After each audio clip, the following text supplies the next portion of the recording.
Hey everyone, in this video what we're going to do is we're going to continue talking about ancient ethics. Here we're going to take a look at the concept of virtue. We'll start by picking up where we left off with Plato. We're looking at Socrates at the end of Euthyphro. Euthyphro ditches Socrates, says, I don't have time for this, I don't want to deal with this anymore, and leaves.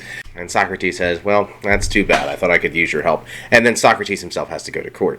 Now, in Apology, another work by Plato, he goes to court, and here's what happens. So, on the left here, here's a brief summary of the charges against Socrates, that he was blaspheming the old gods, he was inventing new gods, he was corrupting the youth, and he was charging fees to spread his blasphemy and corruption. And so he goes before the court of Athens, basically the democratic body of Athens itself, and speaks in his defense. You know, I was just going around asking people questions, and they were giving unsatisfying answers, kind of like what Euthyphro was doing. He went to the poets, he went to the politicians, he went to the artisans, and that's what he's been doing. Apparently it's been upsetting people so much that people brought him up on charges. Socrates adds that he also believes he's on a divine mission to do this. He felt inspired by Apollo to go on this mission, asking people to questions to see who is really the wisest person of all, because according to his friend Chaerephon, who went to the oracle at Delphi, where there's a temple for Apollo, his friend Chaerephon was told Socrates is the wisest person in the world, to which Socrates responded, no, surely it's got to be someone else. And then he goes on this quest to ask people questions. Surely I got to find out that there's someone smarter than me. And he ends up being unsatisfied because everyone seems to be stupid.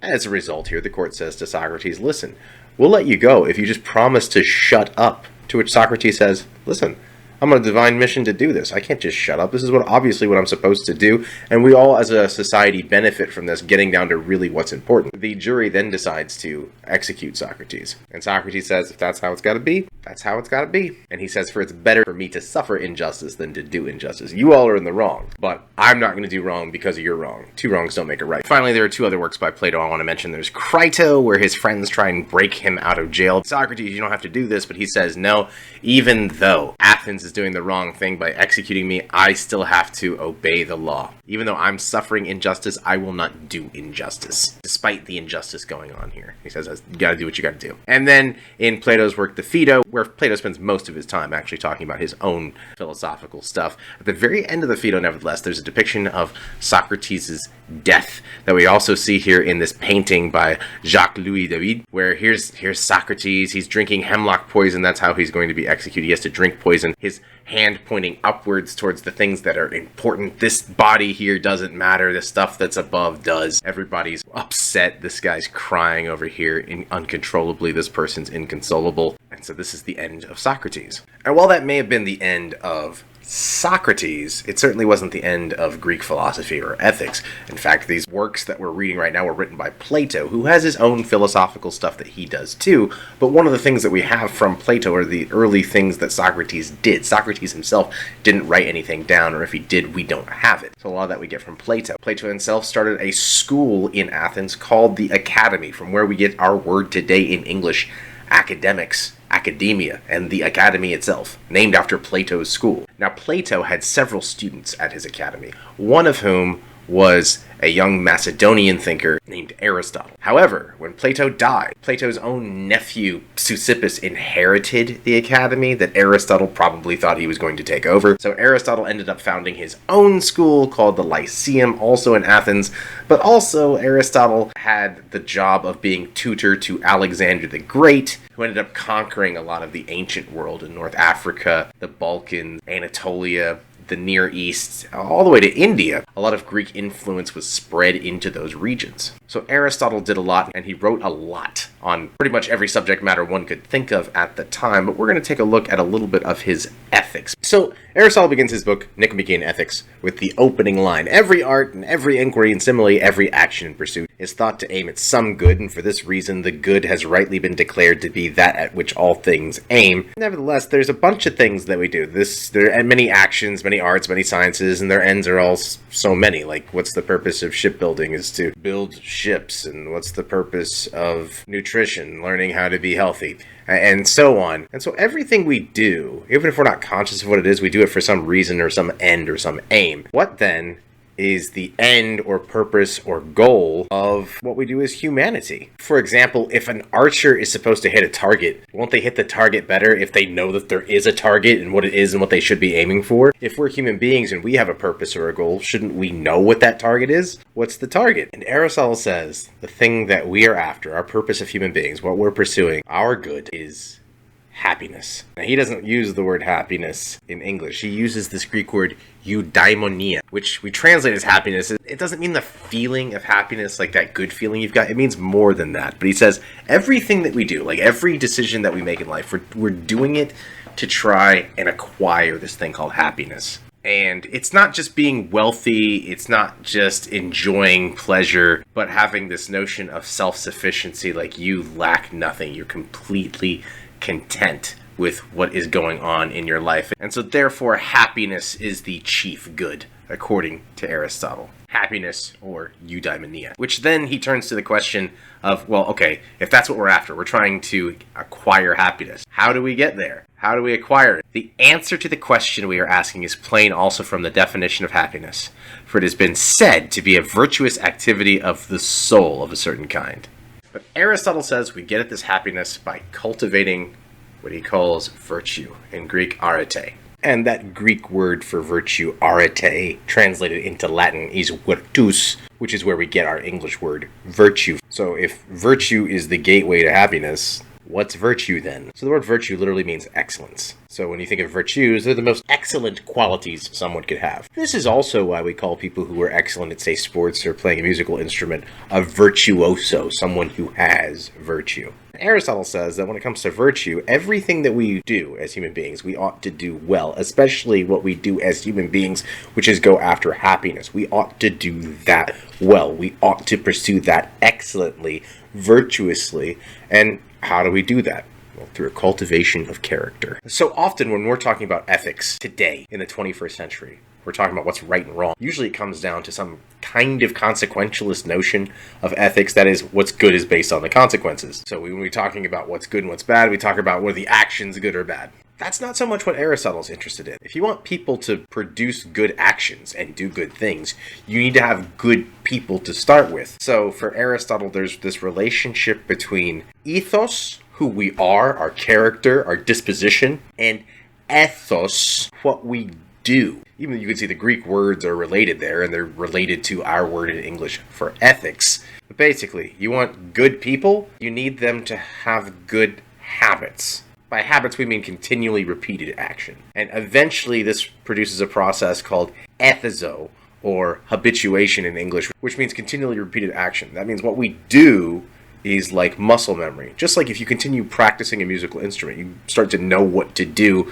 without having to consciously think about it. Or if you play sports and practice sports, you can get to a point where you do it without thinking about it. Or if you play video games, you know that if you're told to press a certain button on your controller, you know what to do with your thumbs without having to look down and find it. Those are examples of habituation. Aristotle says that if we want to get at excellence, it's getting habituation down of those things which are most excellent for human beings to be successful. So what's that look like? So Aristotle says, by virtue, I mean virtue of character, for this pursues the mean because it's concerned with feelings and actions, and these admit of excess, deficiency, and an intermediate condition. We can be afraid, for instance, or be confident, or have appetites, or get angry, or feel pity. In general, have both pleasure and pain, both too much and too little, and in both ways not well, but having these feelings at the right times, about the right things, towards the right people, for the right end, that's purpose or reason or goal, and in the right way, is the intermediate condition. So Aristotle just postulated here what I also like to call the Goldilocks Principle, which is this. What a virtue is it's not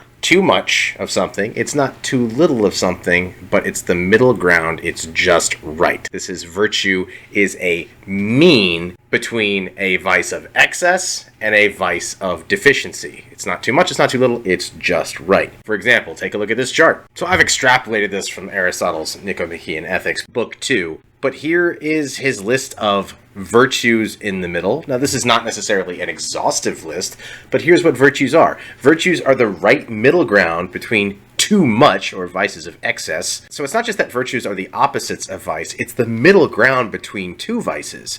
So, for example, courage is a virtue, but courage is a middle ground between rashness and cowardice. So cowardice is a vice of deficiency. Problem comes up, you run away. That's a vice. There's a vice of excess, on the other hand. You don't even have a problem. You're like, no, I'm going to fight for my life. That's rashness. Courage is in the middle.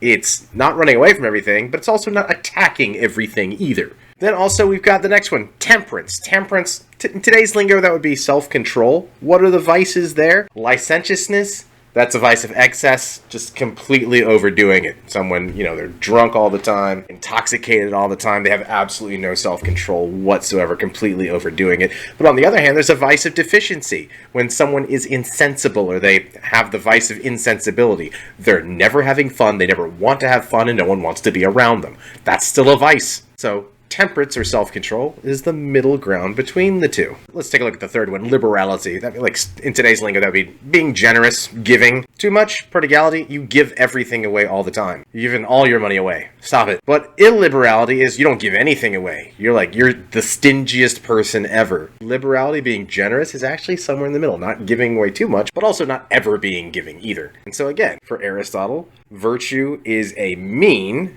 between two vices, one of excess or overdoing it, and one of deficiency or underdoing it. And so if you want to figure out the kinds of virtues you are to cultivate, here they are. Don't do too much, don't do too little, and if you do these kinds of things, like Aristotle said, in the right contexts, for the right reasons, for the right end, generally speaking, this middle ground is the way to go if you want to develop good people. This is what we ought to teach people to do, to cultivate these virtues. And that's just it. You can't just teach someone these virtues. They have to be cultivated. You can't just be like, hey, here's how to be courageous, and you tell them, be courageous. Here's a test on being courageous. It doesn't work that way. From the get-go, you have to train people, and by people here I mean children, to make habits out of those particular excellencies. If you want someone to be courageous from a young age, you have to tell them, cowardice, no. Brashness, though, also no, if you want them to be courageous. And again, it has to be cultivated and developed. Having all this in the background, we can kind of talk about a more cohesive view of virtue ethics.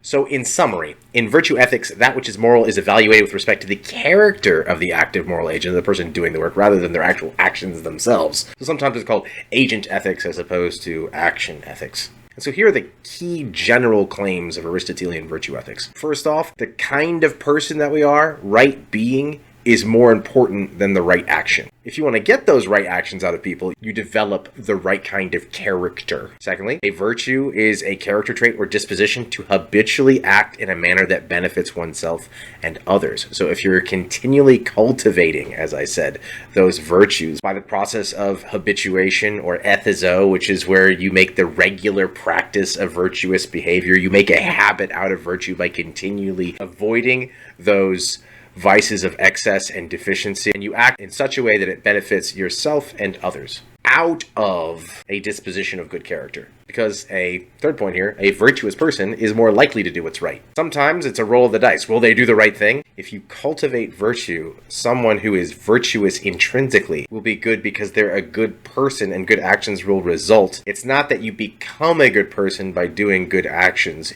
You are a good person by having a good character. And that virtue, that excellence, contributes to our moral well-being, being good persons, as well as our happiness. When we cultivate that virtue, we become better human beings.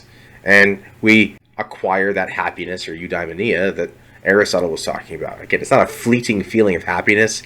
It's really like a fully fledged, flourishing human being. So this has been a summary of Aristotle's virtue ethics, which historically is one of the most dominant ethical perspectives in the world. Aristotle's ethics goes on to be a dominant position in the Islamic world, especially with the Islamic philosophy of Ibn Sina and Ibn Rushd, and certainly in the Christian tradition with philosophers like Thomas Aquinas and Francisco Suarez. In fact, in the so-called Western world, Aristotelian ethics isn't really challenged until the period of the Protestant Reformation in the 16th century. In fact, Martin Luther, or as we call him in English, Martin Luther, goes so far as to say that you can't really do theology correctly unless you get away from Aristotle. I mean, look at these hot takes from Martin Luther. Virtually the entire ethics of Aristotle is the worst enemy of grace. It is an error to say that no man can become a theologian without Aristotle. Indeed, no one can become a theologian unless he becomes one without Aristotle. Briefly, the whole Aristotle is to theology as darkness is to light. You see, Martin Luther, not a fan of Aristotle. So what I'm going to do in the next video is I'm going to talk about some other ancient Greek and Roman traditions on the notion of virtue. So there are some other schools of thought that differ from Aristotle on what exactly virtue is and what virtue should be cultivated, but nevertheless agree that it's something that ought to be cultivated in our character. That's something you see throughout Greek and Roman ethics. So I'm going to go just over a couple of the other popular schools of ethical thought in the ancient European world. After that, I'll spend a little bit of time talking about ancient Chinese ethics too. Just a little bit on the ancient Chinese ethics of Kongzi and Mozi.